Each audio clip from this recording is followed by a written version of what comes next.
Open batch वाले कौन कौन है? कोमल, अंकित, 1 2 3 4 6 7 8 9 10। ओके, ठीक है।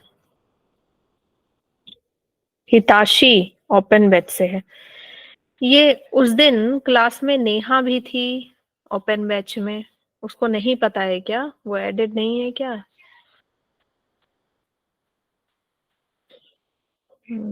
चलो ठीक है, कोई बात नहीं।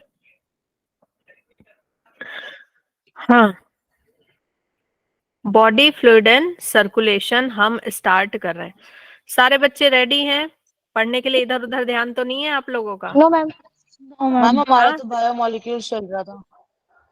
बायोमोलिक्यूल चल रहा था, लेकिन अब आपका यही आएगा। आपको कल शेयर किया गया था ना स्क्रीन, कि अभी पहले हम जितना कवर कर चुके हैं वो नहीं पढ़ के अब आप मर्ज हो गए हो ना इसमें, तो आपका पहले ह्यूमन फिजियोलॉजी कवर होगा, देन जो आपका लेफ्ट ओवर है सब फिर से रिवाइज किया जाएगा।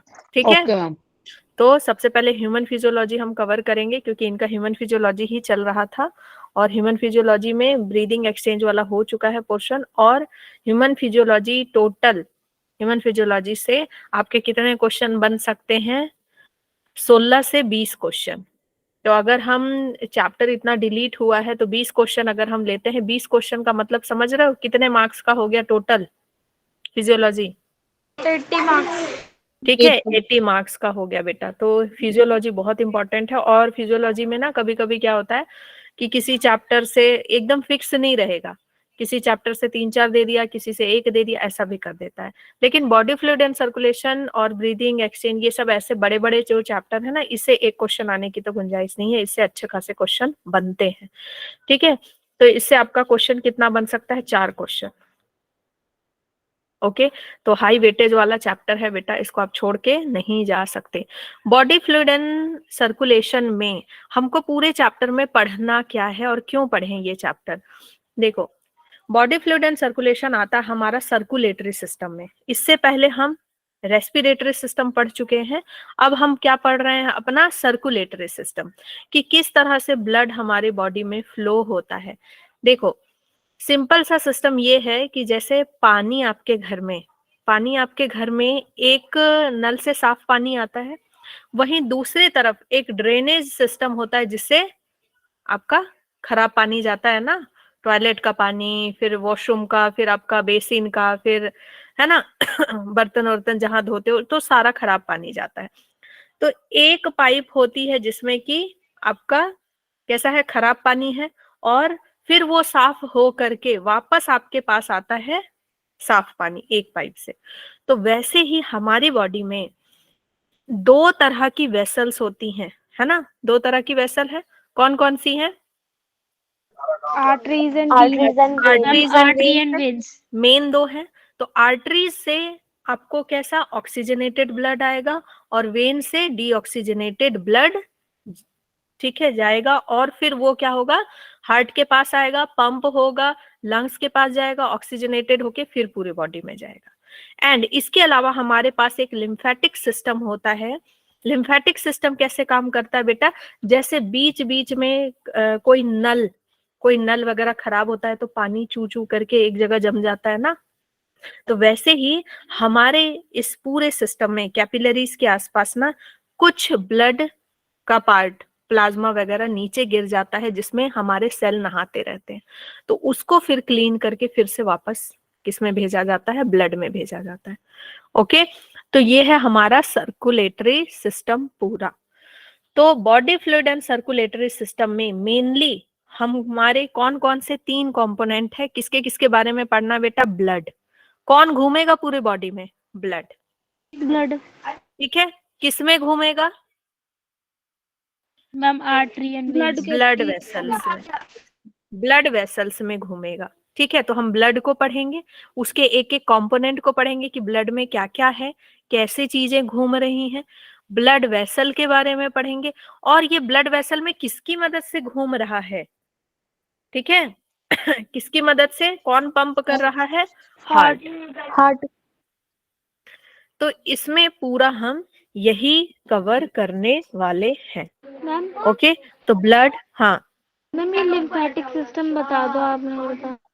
तो लिम्फेटिक सिस्टम अभी पढ़ेंगे ना बेटा, ये तो मैंने ओवरऑल आपको इंट्रोडक्शन दिया है। लिम्फेटिक सिस्टम हम डिटेल में पढ़ेंगे ना, बिना ब्लड समझे, बिना लिम्फ समझे आप लिम्फेटिक सिस्टम में कैसे पहुंच जाएंगे, है ना। तो पहले हम ब्लड समझेंगे, सर्कुलेटरी सिस्टम समझेंगे, उसके बाद हम समझेंगे कि वो जो बचा हुआ गिर गिर के नीचे जा रहा है वो क्या होता है और वो कैसे ब्लड में वापस आता है। ठीक है, तो लिम्फ और लिम्फेटिक सिस्टम समझेंगे, सर्कुलेटरी पाथवे, डबल सर्कुलेशन, फिर उसके बाद हमारा हार्ट कैसे वर्क करता है, लब डब, ये सब जो होता है ना वो सब कैसे होता है, और इसके डिजीज पढ़ेंगे, डिसऑर्डर। तो ये चैप्टर फुल ऑफ नॉलेज है। पढ़ने के बाद थोड़ा आपको लगेगा कि बहुत कुछ आप जान गए हो अपने बॉडी के बारे में। नाउ ब्रीदिंग एंड एक्सचेंज पढ़ने के बाद कुछ कॉन्फिडेंस आया है, कुछ समझ में आया है कि बहुत कुछ जानने लगे हो अपने रेस्पिरेटरी सिस्टम के बारे में, यस है ना। पहले से बहुत ज्यादा आपको एडवांस लेवल का नॉलेज हुआ है 11th में आकर के, जो आपको नहीं पता था पहले, है ना। ठीक है, तो अभी कितने बच्चे अभी जुड़ गए हैं? 61, गुड, ठीक है। तो हम सबसे पहले पढ़ते हैं ब्लड के बारे में। किसी को अभी तक कोई डाउट है बेटा? अभी तो जस्ट इंट्रोडक्शन देखा है हमने, किसी को कोई डाउट है? No ma'am. नहीं है, चलो। ब्लड, ब्लड सबसे पहले इसका ओरिजिन पूछा जाता है। ये कैसा ओरिजिन है बेटा? Mesodermal in origin. ब्लड और जो सर्कुलेटरी सिस्टम जो हमारा है ये सब, इसका ओरिजिन कैसा है? मीसोडर्मल ओरिजिन है। मीसोडर्मल ओरिजिन का क्या मतलब है कि जब हमारा एम्ब्रियो बन रहा होता है ना, तो सबसे पहले 3 लेयर बनती है ना। Yes ma'am. एक्टोडर्म, मीसोडर्म, फिर एंडोडर्म, ठीक है। तो जो मीसोडर्म है उससे क्या बन रहा है? ब्लड बन रहा है आपका और सर्कुलेटरी सिस्टम बन रहा है। ठीक है, ब्लड, इसका पीएच कितना होता है बेटा? एनीवन? 7.4 ठीक है, 7.4 to 7.5 आप ले सकते हो। ठीक है, ये इसका पीएच होता है। इसका मतलब ये एसिडिक है या अल्कलाइन है या न्यूट्रल है, क्या है? Slightly alkaline. स्लाइटली बेटा अल्कलाइन है। स्लाइटली क्या है? अल्कलाइन है। ओके, ब्लड, ब्लड के बनने को हम क्या बोलते हैं? Formation of blood is, formation of blood is क्या होता है? एरिथ्रोपोइसिस। ठीक है, ये भी मैं आपको बताऊंगी कि एरिथ्रोपोइसिस होता क्या है आगे चल के। नाउ ब्लड हमारे बॉडी में कितना होता है? बताओ कितना होता है? अमाउंट मैम बताओ। बहुत ज्यादा। बहुत ज्यादा, ये अमाउंट है? कितना नो होता है? मैम। इतना, मैम क्या ये आंसर है? 4 to 5 लीटर। 5 to 7 litre. हाँ, 5 to आप 7 लीटर ले सकते हो, लेकिन आप मतलब एक अप्रोक्स अगर लो तो अप्रोक्स 5 लीटर। ठीक है, अप्रोक्स 5 लीटर होता है। अगर आपके पास 5 लीटर ब्लड है और मैं उससे 1 लीटर ब्लड निकाल दूं, तो आपके बॉडी में कितना लीटर नेक्स्ट डे ब्लड बचेगा? Ma'am 4 litre. मैम 5। फिर भी 5 ही बचेगा। ये क्यों होगा ये मैं आगे आपको बताऊंगी। ठीक है, तो थोड़ा सा हम सस्पेंस क्रिएट कर रहे हैं कि क्यों होगा 5। Okay, now in the extra cellular circular process, body fluids circulate across the cell through the circulatory system। इस सर्कुलेटरी सिस्टम की वजह से, है ना, क्या क्या चीजें मूव होती हैं हमारे बॉडी में। ब्लड क्या क्या पहुंचाता है?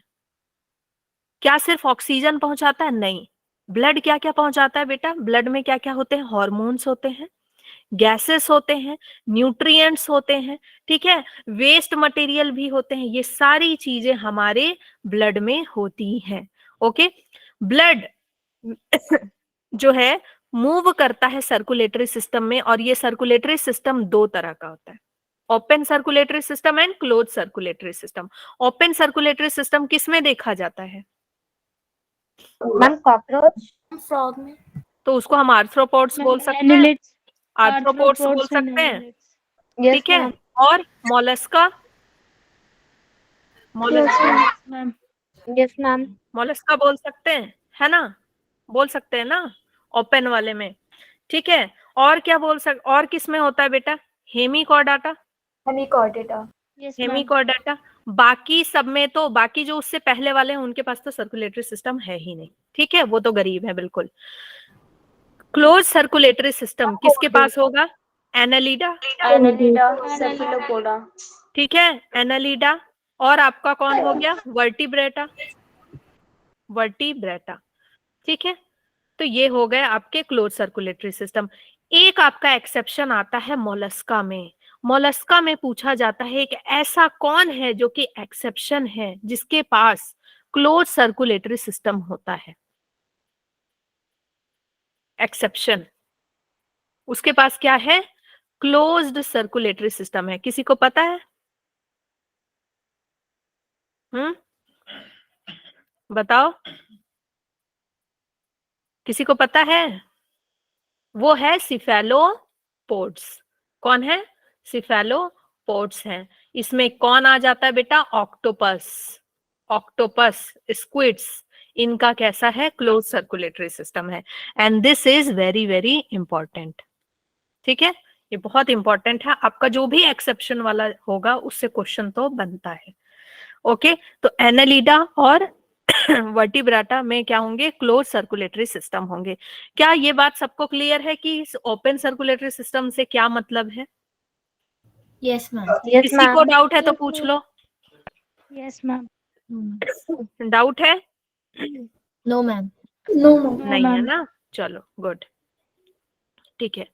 ब्लड, ब्लड में बेटा, ब्लड में क्या क्या चीजें होती हैं? प्लाज्मा होता है, ठीक है, और क्या होते हैं? फॉर्म्ड एलिमेंट्स होते हैं। फॉर्म्ड एलिमेंट्स, फॉर्म्ड एलिमेंट्स में किसके लिए बोल रही हूँ? जरा बता दो, फॉर्म एलिमेंट्स कौन कौन से हो सकते हैं? RBC, WBC, very good, very good. Platelet. RBC, WBC, platelets, platelet. ठीक है। ये जो सेल होते हैं बेटा, प्लाज्मा इज लाइक रिवर, ठीक है, नदी, ठीक है, नदी हो गई आपका। ब्लड में क्या है? ब्लड में कुछ ऐसा होना चाहिए ना जो कि पानी की तरह बहे, तो प्लाज्मा थोड़ा येलोइश कलर का होता है, तो वो हो गई आपकी लिक्विड। और उसमें जो आरबीसी, डब्ल्यूबीसी, प्लेटलेट्स, ये सब जो तैर रहे हैं, ये सब क्या है? नाव है, अलग अलग तरह के नाव है, ठीक है, ये सभी नाव है। ओके, नाव। इसके बाद आपको क्या पढ़ना है? Body fluids are a type of fluid within an organism that help the cell to transport substance, ये हम जानते हैं, ठीक है, बॉडी फ्लूइड ये सब ट्रांसपोर्ट करते हैं। अच्छा, इंट्रा सेलुलर सर्कुलेशन और एक्स्ट्रा सेलुलर सर्कुलेशन क्या समझते हो? मैम इंट्रा सेलुलर मतलब सेल के अंदर हो रही है। सेल के अंदर, एक्स्ट्रा सेलुलर सेल के बाहर। सेल के बाहर हो गया, वेरी गुड। चलो अब हम सीधे आ जाते हैं ब्लड पे। ब्लड आपका कनेक्टिव टिश्यू है, इसे स्पेशलाइज कनेक्टिव टिश्यू है, जिसमें कि मैट्रिक्स, प्लाज्मा, फॉर्म्ड एलिमेंट्स हैं, ठीक है। ये ट्रांसपोर्ट करता है nutrient, oxygen and waste material को। ओके, तो ब्लड के बारे में थोड़ा सा डिटेल में जानना शुरू करें। Okay, yes ma'am. वो वाली स्लाइड कहाँ गई? मेरी स्लाइड कहाँ गई? ओके चलो, इसी में मैं लिखती हूँ, वो स्लाइड नहीं मिल रही। ब्लड की स्टडी को हम क्या बोलते हैं? फटाफट, क्या बोलते हैं? हिमेटोलॉजी। क्या बोलते हैं बेटा? हिमेटोलॉजी। ब्लड की स्टडी को हिमेटोलॉजी। ब्लड के फॉर्मेशन को एरिथ्रोपोइसिस बोलते हैं, ठीक है, एरिथ्रोपोइसिस बोलते हैं। नेक्स्ट, ब्लड कितना है हमारे पास? 5 लीटर है, ठीक है, ब्लड कितना है? 5 लीटर है। अच्छा, ब्लड बनता कहाँ है? ब्लड फॉर्मेशन कहाँ होता है बेटा? Ma'am bone marrow. Bone marrow. Blood formation कहाँ होता है? Bone marrow. Bone marrow. Bone marrow. Blood formation अगर मैं पूछूं कि हमारे जो ग्रोइंग बेबी है ना, उसमें कहाँ पे होता है? अगर मान लो छोटा सा Mesoderm. एम्ब्रियो है, उसमें कहाँ पे होता है? मिजोरम। नहीं, उसमें कहाँ होगा बेटा? यॉक में होगा। ठीक है, अभी जस्ट वो डेवलप होना शुरू हुआ है, फीटस भी नहीं बना है। ठीक है, तो कहाँ होगा? यॉक में। ये क्वेश्चन आया हुआ है और ये आपको जानना चाहिए। फीटस में जो थोड़ा सा बन गया है, उसमें लीवर में होगा, लीवर एंड स्प्लीन में होगा। ठीक है, लीवर एंड स्प्लीन में होगा। और एडल्ट में, ठीक है, जो बेबी आपका पूरा कंप्लीट बन चुका है, बाहर आ चुका है, एंड अब वो एडल्ट हो रहा है, ठीक है, तो उसमें कहाँ पे होगा? बोन मैरो में। उसमें कहाँ पे होगा बेटा? बोन मैरो में होगा। ये सब आपका ना जनरल नॉलेज भी है। ठीक है, फीटस में, लीवर स्प्लीन में, देखो उनके पास बोन मैरो अभी नहीं बनी है अच्छे से। जो बेबी भी है आपका, जो बेबी निकलता है, उसके देखते हो बोन्स तो असेंबल भी नहीं हुए अच्छे से, है ना? कैसी हड्डियां बिल्कुल ऐसी होती है कि जिधर मतलब सपोर्ट नहीं करो उधर गिर जाते हैं, होता है ऐसा? हाँ, यस तो मैम। अभी तो Yes, ma'am. उनके जो बोन्स है ना, उसमें अच्छे से बोन मैरो भी नहीं आया। फिर उसके बाद एक समय आता है जो पूरा बोन मैरो बन जाता है। बोन मैरो समझते हो क्या होता है? यस हड्डी खाते हो? नॉनवेज जो खाते हैं, जो नॉनवेज खाते हैं उनको बहुत अच्छे से पता है। जब नॉनवेज खाते हो तो हड्डियां चबाते होगे, यहाँ पे केएफसी वाला चिकन है ना, यहाँ पे बेटा आपको ब्लैक ब्लैक जैसा दिखता है, यहाँ पे भी दिखता है, दिखता है ना? Yes ma'am. Semi semi solid type का होता है ये पूरा, ऐसा अंदर में पूरा ब्लैक ब्लैक भरा हुआ रहता है। ये क्या होता है आपका? Bone marrow. बोन मैरो होता है।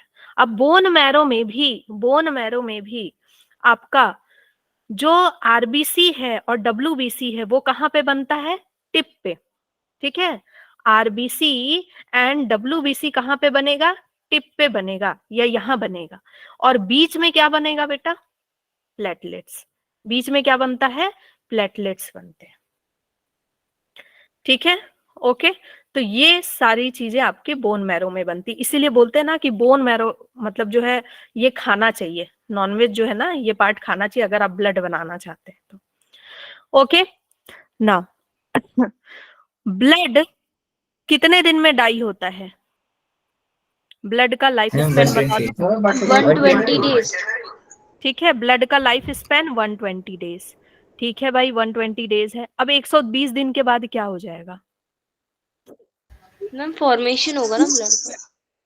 120 दिन के बाद एक ब्लड सेल है वो मर गया, अब उसका क्या होगा? उसको दफनाओगे नहीं, स्प्लीन में। है ना? तो उसको दफनाया जाएगा कहाँ? ब्लड का ग्रेवयार्ड क्या होता है बेटा? ये क्वेश्चन है आपका। ब्लड का ग्रेवयार्ड क्या होता है? स्प्लीन। स्प्लीन। ठीक है, ब्लड बना कहाँ? बोन मैरो में बना। ब्लड मरने कहाँ गया? मर गया, उसके बाद कहाँ गया? स्प्लीन में। ठीक है, अब स्प्लीन में कहानी अलग हो मैम जाती स्प्लीन क्या है? है। स्प्लीन बेटा बॉडी का पार्ट है, आपको नहीं पता है? जो स्टमक है ना, स्टमक के आसपास आपका स्प्लीन मिलता है, and it is the reservoir of RBC also. ठीक है, ये आपका ब्लड का ग्रेवयार्ड तो है, साथ ही साथ it is the store house, it is the store house of RBC also. इसीलिए जब आपका ब्लड 5 लीटर ब्लड था, ये क्वेश्चन पुराना है, ये आया हुआ है कि 5 लीटर ब्लड था, उसमें से 1 लीटर ब्लड निकाल लिए, तो दूसरे दिन ब्लड कितना बचा? 5 लीटर ही बचा। क्यों? क्योंकि स्प्लीन में बहुत सारा आरबीसी बचा हुआ है, वो कहाँ चला जाता है? आपकी बॉडी में। जैसे ही आपकी बॉडी में कम होता है वो कहाँ चला जाता है? आपकी बॉडी में।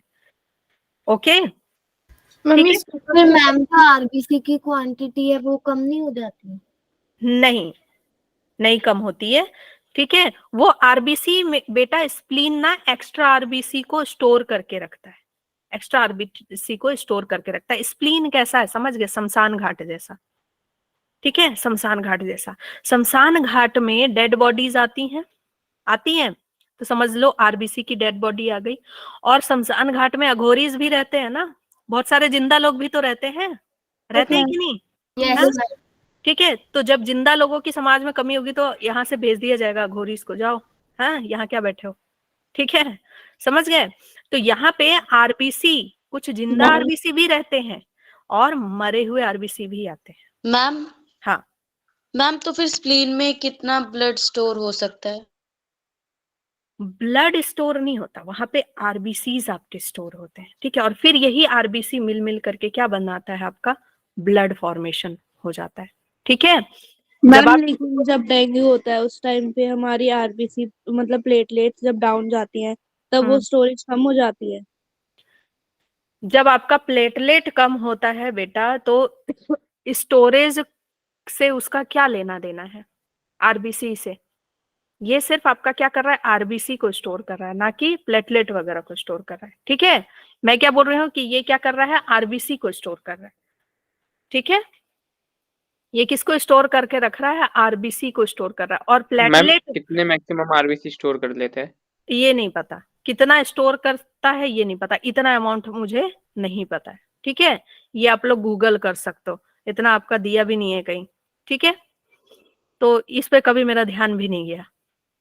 चलो, अब ये स्प्लीन जो है स्टोर कर रहा है आरबीसी को, और क्या कर रहा है, जो मरे हुए आरबीसीज हैं वो आकर के स्प्लीन में रह रहे हैं। तो क्वेश्चन जहां पे आपका ध्यान जाना चाहिए वहां तो गया नहीं, कि जब ग्रेवयार्ड में ब्लड आपका गया, आरबीसी गया, तो आरबीसी वहां मरा हुआ आरबीसी भी रखा हुआ है, जिंदा आरबीसी भी, भाई तो मरे हुए आरबीसी का कुछ तो करेंगे ना, मरे हुए आरबीसी का कुछ तो करेंगे।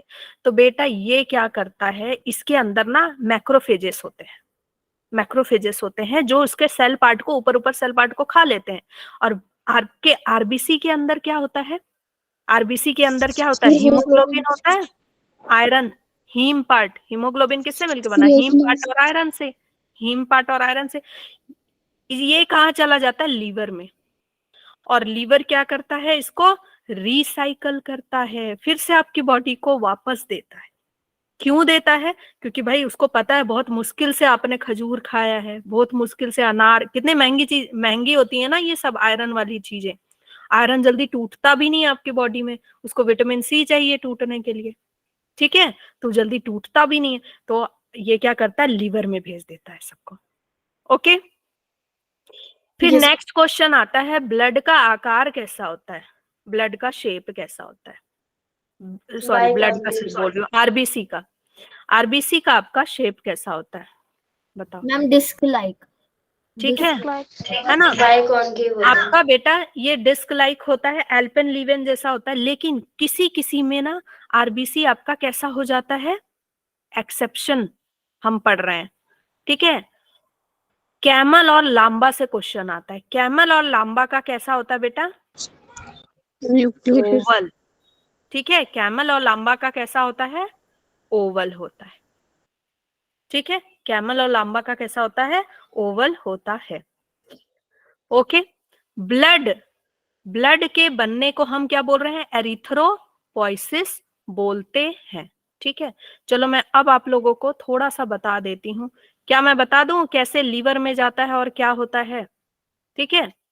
ये आरबीसी है, ठीक है, ये है आरबीसी महोदय, ये आपके आरबीसी महोदय, ये मर गए, ठीक है, ये मर गए, डेड, डेड होने के बाद इनको ले गया, ठीक है, कहाँ ले गए, स्प्लीन के पास, ठीक है, इनकी कब्र में लेके गए, कब्र में लेकर के गए, स्प्लीन में लेकर के गए, स्प्लीन में ले जाने के बाद, स्प्लीन में ले जाने के बाद, स्प्लीन में कौन था, माइक्रोफेजेस। मैक्रोफेजेस, मैक्रोफेजेस, मैक्रोफेजेस ने इनके ऊपर ऊपर की बॉडी को खा लिया, ठीक है, दफनाया गया।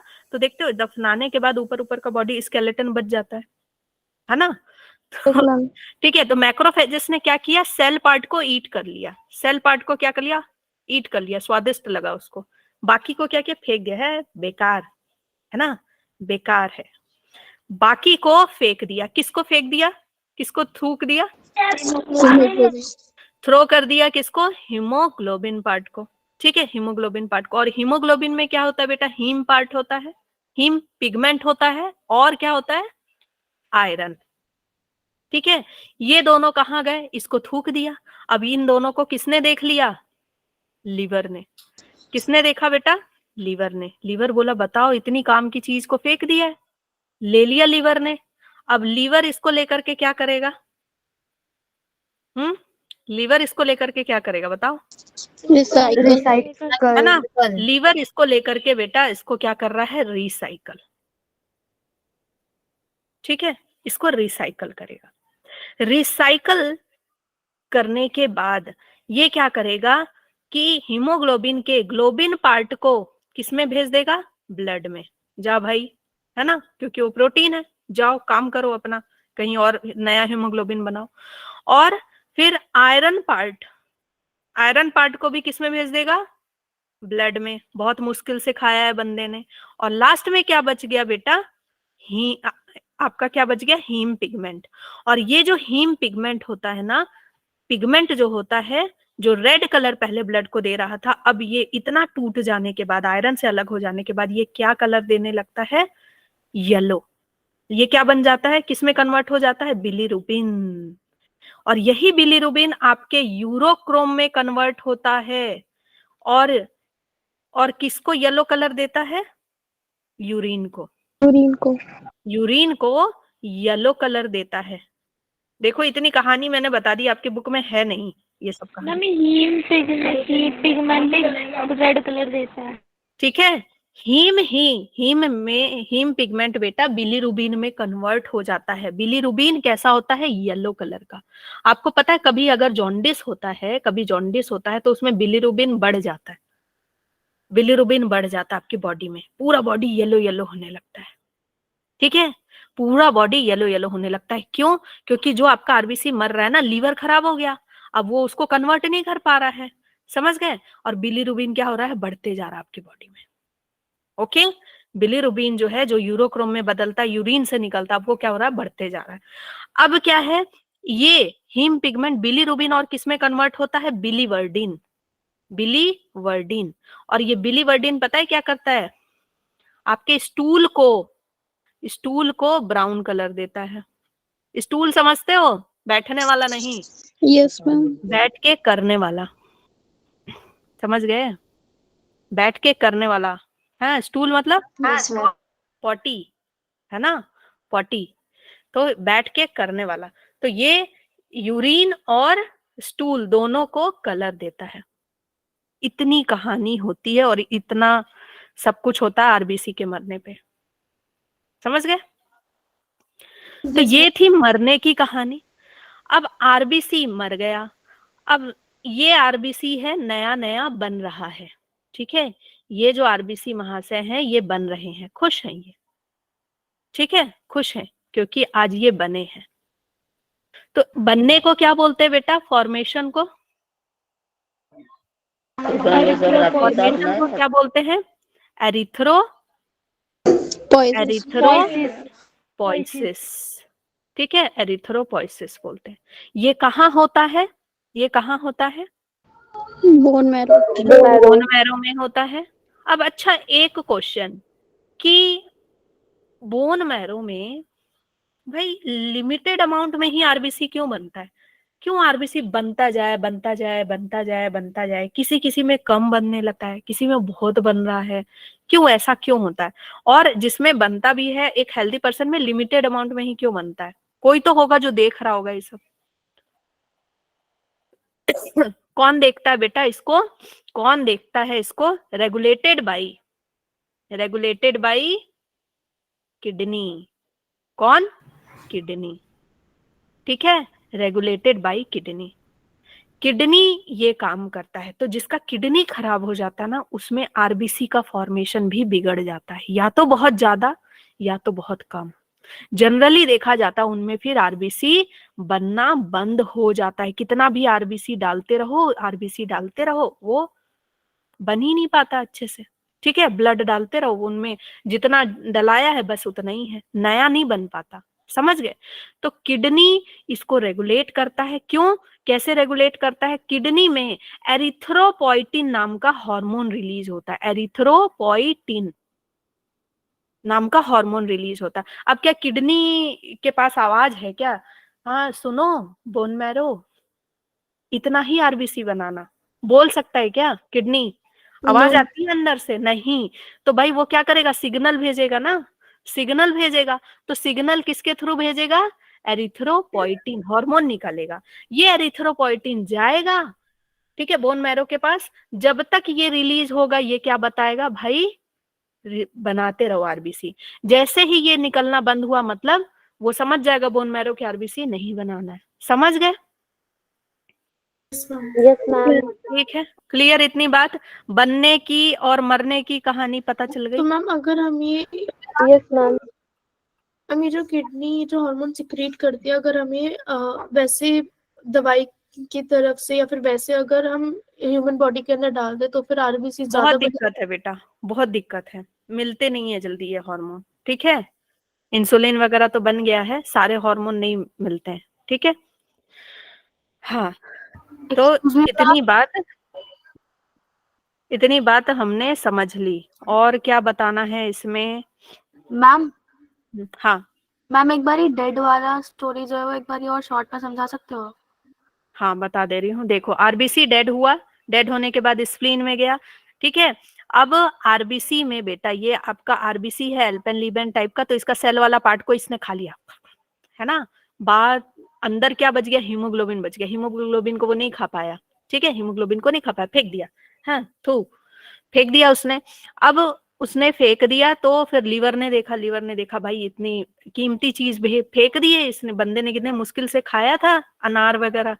तो इसने फिर क्या किया, उसको ले लिया, हीम और आयरन को ले लिया, और हीम को क्या किया, बिलीरुबिन बिलीवर्डिन में कन्वर्ट कर दिया, और आयरन पार्ट को भेज दिया बॉडी में, और हीमोग्लोबिन में ग्लोबिन पार्ट होता है उसको भी ब्लड में भेज दिया, ठीक है।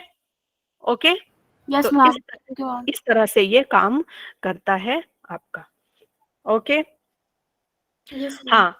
अब मुझे ये बताओ कि जो आरबीसी होता है आपका, आरबीसी वो न्यूक्लिएटेड होता है या इन्यूक्लिएटेड होता है?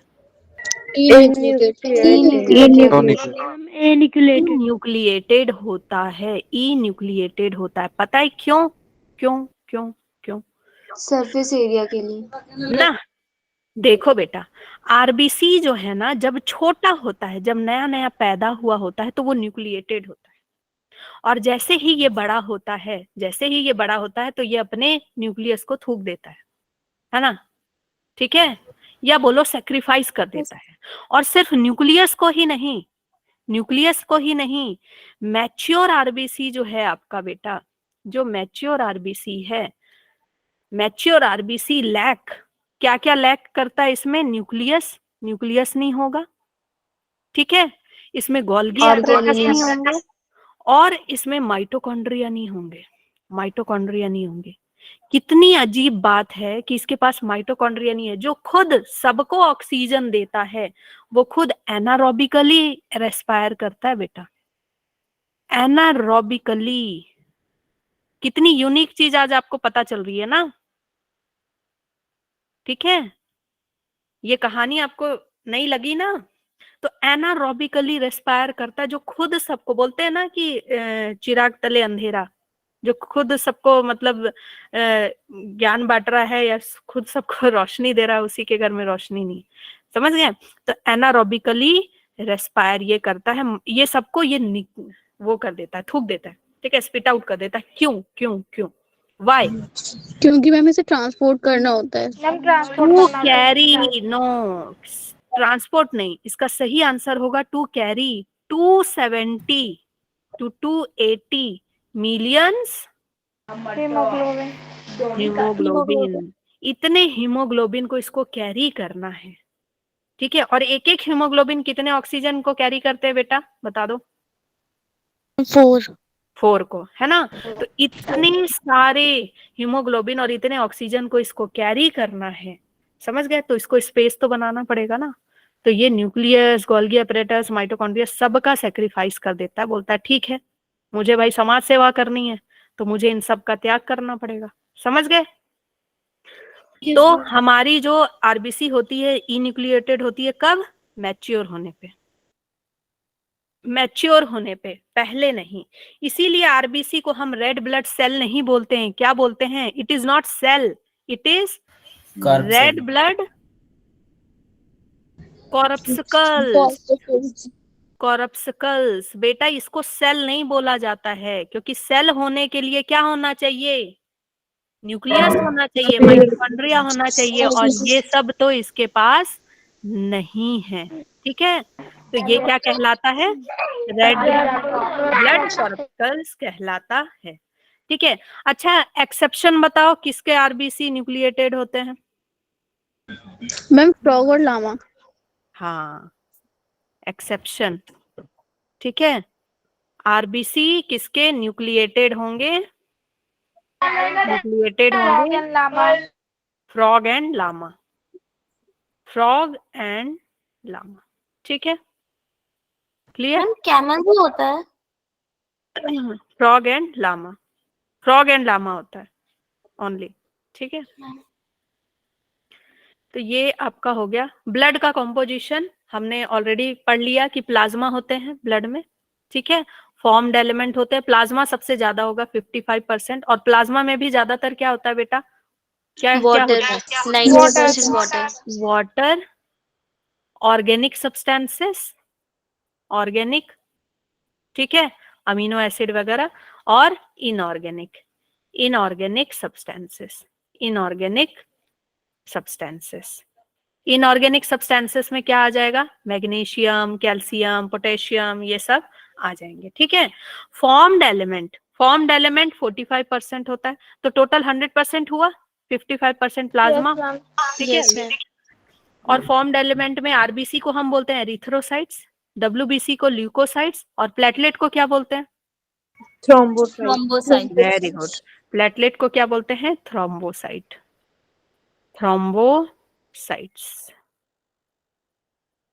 ठीक है, अच्छा ल्यूकोसाइट का क्या मतलब होता है? Colourless. Very good, very good, colourless. ठीक है, अब हम बात करते हैं प्लाज्मा की। प्लाज्मा की, प्लाज्मा आपका स्ट्रॉ कलर होता है, मतलब कि pale yellow colour, viscous fluid है। देखो, अगर मैं ब्लड निकालूं आपका, ठीक है, ब्लड निकाल लिया, ब्लड निकालने के बाद जब उसको सेंट्रीफ्यूग करूं, तो नीचे आपका क्या बच जाएगा बेटा? आरबीसी। ठीक है, और व्हाइट कलर क्यों नहीं आ रहा भाई? व्हाइट कलर नहीं आ रहा, चलो येलो कलर से काम चलाओ, नहीं ग्रीन कलर से काम चलाओ। ठीक है, डब्ल्यूबीसी, आरबीसी, ये सब बच जाएंगे। ठीक है, और मान लो प्लेटलेट, ये सब हो गया, और ऊपर खाली क्या बच जाएगा आपके पास ज्यादा अमाउंट में? प्लाज्मा। क्या बच जाएगा? प्लाज्मा। और इस प्लाज्मा को जब मैं निकाल लूं, इस प्लाज्मा को जब मैं निकाल लूं, ठीक है, प्लाज्मा में क्या है? बहुत सारे प्रोटीन है, क्लॉटिंग फैक्टर्स हैं, ठीक है, फिब्रिनोजेन प्रोटीन वगैरह हैं। ठीक है, बहुत सारे प्रोटीन है जिसमें क्लॉटिंग फैक्टर भी है, जो ब्लड क्लॉट करने में हेल्प करता है। ठीक है, तो जब मैं प्लाज्मा को बाहर निकाल लूं और उसमें से क्लॉटिंग फैक्टर को माइनस कर दूं, तो मेरे पास जो बचेगा वो क्या बचेगा बेटा? सीरम। ठीक है, and this is very very important, this is very very important. इससे क्वेश्चन आता है, ये फॉर्मूला पूछा जाता है कि सीरम इक्वल टू क्या?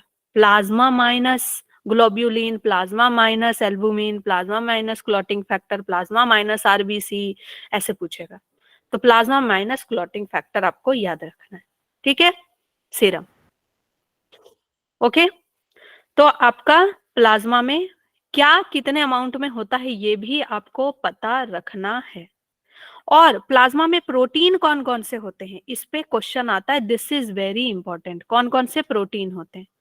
कौन कौन सा प्रोटीन होता है? फिब्रिनोजेन, फिब्रिनोजेन ब्लड क्लॉट करने में हेल्प करता है। ग्लोब्यूलिन डिफेंस मैकेनिज्म का काम करता है, लड़ने में।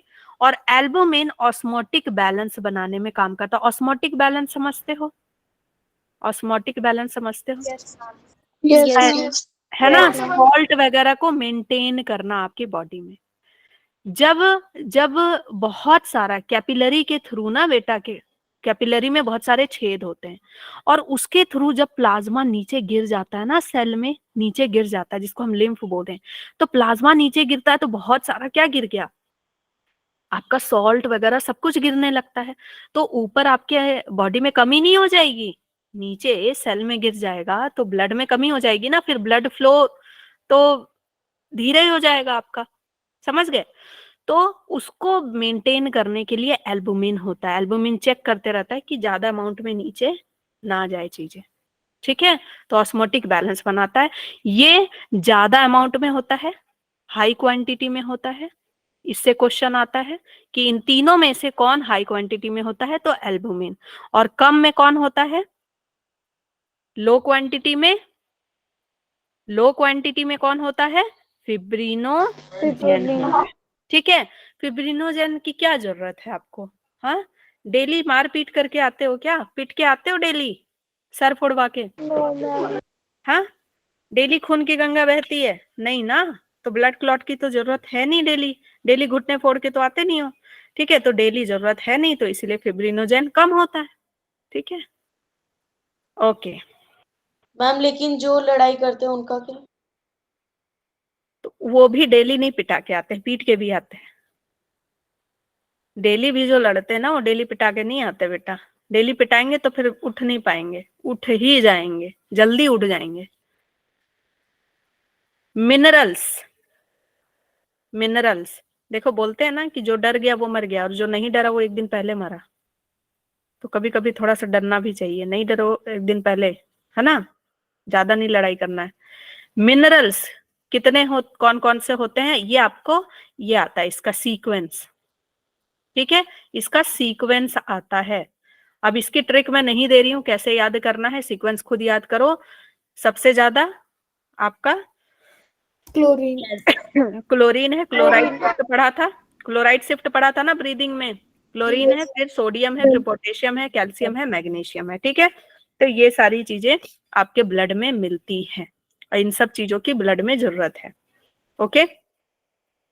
फिर कोएगुलेशन फैक्टर, ये हो गया आपका प्लाज्मा का, ओके। आरबीसी मैंने पहले ही आपको बता दिया।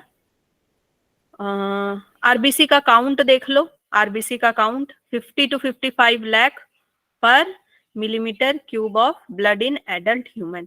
ये काउंट बहुत इंपॉर्टेंट है, ठीक है, ये काउंट बहुत इंपॉर्टेंट है आपका। बाकी हमने सब पढ़ लिया है आरबीसी के बारे में, ये भी मैंने पढ़ा दिया है ना, ये भी मैंने आपको पढ़ा दिया। हाँ इसमें देखो एक्स्ट्रा बात कि 12 से 16 ग्राम हीमोग्लोबिन, ये क्वेश्चन आया हुआ है, दिस इज इंपॉर्टेंट, ठीक है। 100 ml ऑफ ब्लड में कितना हीमोग्लोबिन होता है, तो 12 से 16 ग्राम। ये आपके एनसीईआरटी का लाइन है बेटा, ये एनसीईआरटी में दिया है, पढ़ोगे तो मिल जाएगा। 100 ml ब्लड में 12 से 16 ग्राम हीमोग्लोबिन होता है। अगर हीमोग्लोबिन ज्यादा होता है, ज्यादा हो गया आपकी बॉडी में, तो पॉलीसाइथेमिया नाम की बीमारी हो जाती है, ठीक है, पॉलीसाइथेमिया नाम की बीमारी हो जाती है। वो क्या करता है, उसकी वजह से बहुत ईचिंग होगी, पूरा चेहरा लाल हो जाएगा, ड्राई होगा, स्केली टाइप का हो जाएगा, ठीक है, थकान हो जाएगा। ज्यादा भी आरबीसी होने से थकान हो जाता है बेटा, ठीक है, वो ज्यादा डिमांड करेगा ऑक्सीजन का हीमोग्लोबिन होने से। और कम होने से एरिथ्रोसाइटोपिनिया, क्या होता है, एरिथ्रोसाइटोपिनिया, ओके। पीनिया वर्ड कहीं भी है, इसका मतलब क्या होता है, कम, और सिस का मतलब क्या होता है, ज्यादा। बीमारी में कहीं भी सिस लगा हुआ है तो इसका मतलब क्या है, ज्यादा, और पीनिया का मतलब क्या होता है, कम, ओके, ठीक है। और आरबीसी बनाने के लिए आपको बॉडी में क्या चाहिए, क्या खाओगे जो आरबीसी बनेगा, बताओ, क्या खाओगे जो आरबीसी बनेगा बेटा। आरबीसी बनाने के लिए क्या खाते हो, आयरन रिच फूड खाते हो ना, आयरन खाते हो। जैसे ही ब्लड में कम हो जाता है तो आपको क्या बोला जाता है, फॉलिक एसिड और विटामिन B12 दिया जाता है। फॉलिक एसिड क्या आयरन है, ठीक है, तो आयरन रिच, आयरन और विटामिन B12 दिया जाता है, साथ में विटामिन सी। विटामिन सी खाओगे तभी वो आयरन क्या होगा, टूटेगा और बॉडी उसको एब्जॉर्ब करेगी, नहीं तो होगा क्या, कॉन्स्टिपेशन, समझ गए। तो जो भी आयरन की दवाइयां खाता है साथ में विटामिन सी लेना है, तभी वो अच्छे से डाइजेस्ट होगा, नहीं तो वो बॉडी में घूमता रहेगा, समझ गए, स्टोर हो जाएगा, फिर डाइजेस्ट नहीं होगा, कॉन्स्टिपेशन हो जाएगा, दूसरी बीमारी। क्लियर। तो I think this was enough for today. Yes ma'am. क्या कि पढ़ा दूं? जैसा बोलो भाई, ऐसे तो मैं बहुत थक नो गई हूँ। मैम। मैं बहुत थक गई, मेरी सांसें भी फूल रही हैं अब।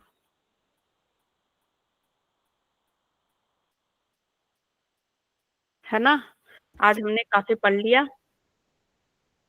ऐसे अब हम लोगों को जल्दी जल्दी बेटा ये सिलेबस कवर करना है, तो आज थोड़ा सा ज्यादा थकान लग रही है, तो हम इसके बदले